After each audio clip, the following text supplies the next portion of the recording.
Hello and welcome to Inverix Solar Energy Pitchside Studio. I'm Sikandar with you. Lots to talk about, lots to discuss in the session that's gone by. But before that, we've got Matt Henry alongside Uruj Mumtaz. Matt, thanks you for joining us. Quick question. You've got the highest 10th wicket partnership along with Ijaz in Pakistan. That's a great achievement with the bat.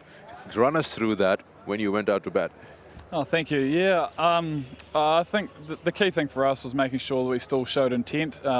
Scoring runs was first and foremost most important. And then once we got ourselves set, actually probably just understanding, taking those spells a little bit deeper, asked them to come back, and then yeah, just very happy with the way Jazzy and I probably applied ourselves, which was nice. When you actually look at the start of your innings, you went on to attack, especially the spinner. Was it something that you decided when your turn will come, or was it that role given to you, go and score quick runs?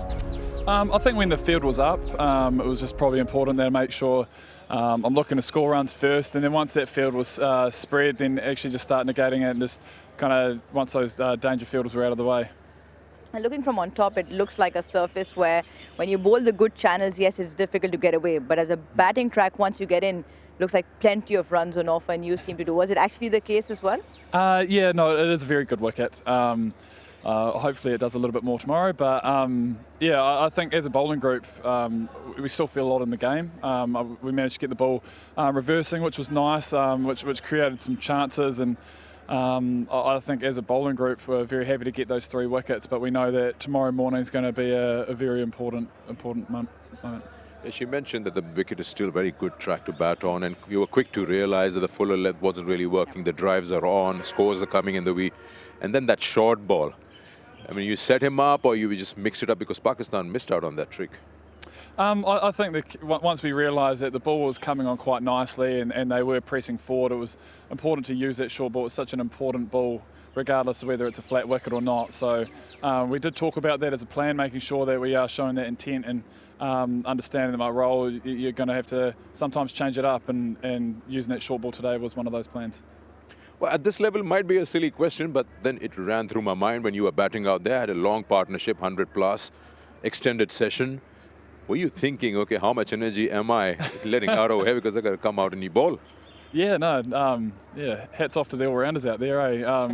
Yeah, no, it was obviously good to bat for a long period of time, but yeah, it is a little bit tiring on the legs, so credit due to the batters. But I think first and foremost, it's important to do a job with the ball. So we're lucky we've got a good trainer in Chris Donaldson, and he's prepared us for those scenarios. When you go session by session over here, as we were saying, that it's a good batting track. As a bowling unit, the plans keep changing because it's not easy to get a wicket out here. No, and I think you have to be brave sometimes, whether you're dangling a bit of a carrot with a field position or where you're wanting to bowl. So I think making sure that you are still identifying at that time what your role is, whether you're just trying to apply some pressure and then earning the right to do something a little bit different. So yeah, we have to be patient, but you've also got to dangle that carrot a little bit to get those wickets. Also, when you've got bowlers like Ijaz and Saudi on the other end, and Simon Dool talks about that bowling in partnerships as batting in partnerships is necessary. So how important is it, or how comfortable do you feel with Saudi the other end, who's got immense control, and you guys bowling in tandem to keep that long time of sort of pressure on the batters? Yeah, that's very important, especially in good wickets and conditions like this. It just highlights how important those partnerships are. You need to be able to apply pressure from both ends for a sustained time to actually create those chances, and I think that showed the ebbs and flows of that session out there when Pakistan were playing some beautiful shots and started to get a bit of control there. We had to peg that back and just made sure that we got that control back and go back to basics, and then earn the right to start, I suppose, implementing probably more high-risk plans.